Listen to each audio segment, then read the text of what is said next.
IPad এবং iPhone এখন থেকে চোখের ইশারায় চলবে। আগামী মাসের মানে জুন মাসের 10 তারিখে অ্যাপল তাদের iOS 18 এবং iPadOS 18 রিলিজ করতে যাচ্ছে। তো এই আপডেটে অ্যাপল একটা অপশন দেবে যেখানে আইপ্যাড এবং আইফোন চোখের ইশারায় কন্ট্রোল করা যাবে। শারীরিক প্রতিবন্ধকতা রয়েছে এরকম মানুষদের জন্য ফোকাস করে এই ফিচারটা অ্যাপল আনতে যাচ্ছে, কিন্তু যে কেউই এটা ইউজ করতে পারবে। সো এটা খুবই একটা হ্যান্ডি বা খুব সহজে ফোন ইউজ করা যাবে এরকম একটা জিনিস শোনায়। এটা নতুন কোনো টেকনোলজি নয়, এর আগেও জিনিসটা ট্রাই করা হয়েছে, কিন্তু অ্যাপল যখন এটা করছে অ্যাপল ওয়েতে করবে এবং এটা হয়তো অনেকটা ফাইন টিউনড এবং অ্যাকচুয়ালি কাজের কিছু একটা হতে পারে।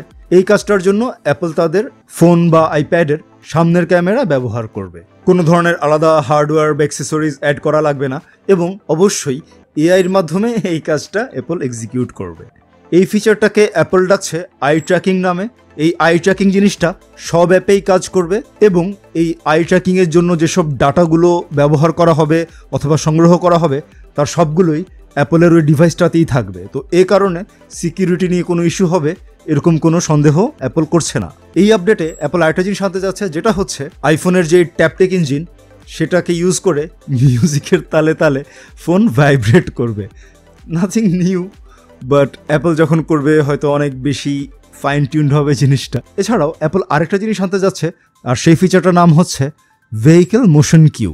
সো মোশন সিকনেস রয়েছে এরকম ব্যক্তিদের জন্য এই ফিচারটা কাজে লাগবে বলে অ্যাপল মনে করছে। চলন্ত গাড়িতে বসে কেউ যদি আইপ্যাড বা আইফোন ব্যবহার করে এবং সে যদি মোশন সিকনেস ফিল করার মতো কোনো পরিস্থিতি হয়, সেক্ষেত্রে এই ফিচারটা হেল্প করবে বলে অ্যাপল দাবি করছে। তো এখানে যেটা হচ্ছে যে কয়েকটা অ্যানিমেটেড ডট স্ক্রিনের এপাশ থেকে ওপাশে মুভ করবে গাড়ির মুভমেন্টের সাথে সাথে। সো এই কারণে ফোনের অ্যালাইনমেন্টের সাথে গাড়ির মুভমেন্টের যে পার্থক্য ইউজার ফিল করার সম্ভাবনা রয়েছে সেটা নিউট্রালাইজ হয়ে যেতে পারে বলে অ্যাপল মনে করে। অ্যাপল অবশ্য ডিটেল কোনো এক্সপ্লেনেশন দেয়নি এই ফিচারটার, শুধুমাত্র অ্যানাউন্স করেছে জুনের 10 তারিখের পর এটা যখন লঞ্চ হবে তখন কোনো এক্সপ্লেনেশন পেলে বোঝা যাবে যে অ্যাকচুয়ালি এটা কতটা কাজের অথবা কিভাবে কাজ করবে। So let's look forward to this updates. Some sounds interesting and gimmicky. Now what about Android কি বসে থাকবে? মোটেই না।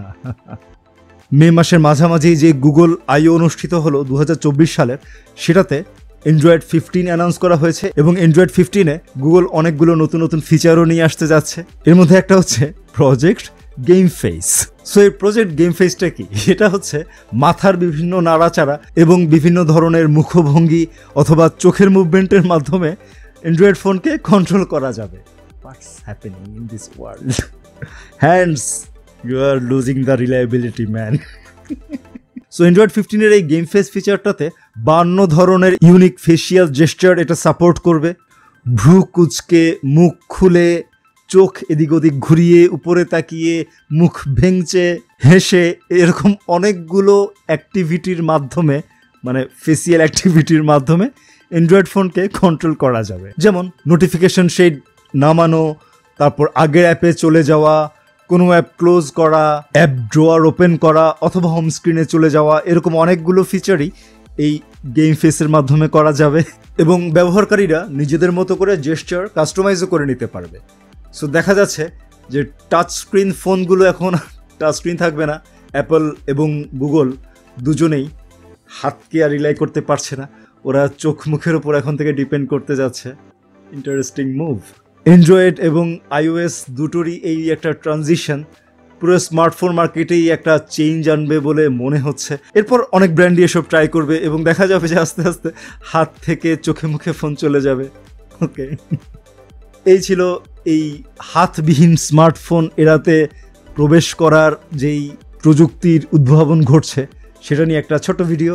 কোনো প্রশ্ন বা মন্তব্য থাকলে করুন, ভালো লাগলে লাইক করুন, খারাপ লাগলে ডিসলাইক করুন, আমাদের চ্যানেলটা সাবস্ক্রাইব করুন। আমার দেখা হতে পারে পরের ভিডিওতে। Take care. সাবস্ক্রাইব বাটন তখন তাকালেই সাবস্ক্রাইব হয়ে যাবে। ইন্টারেস্টিং।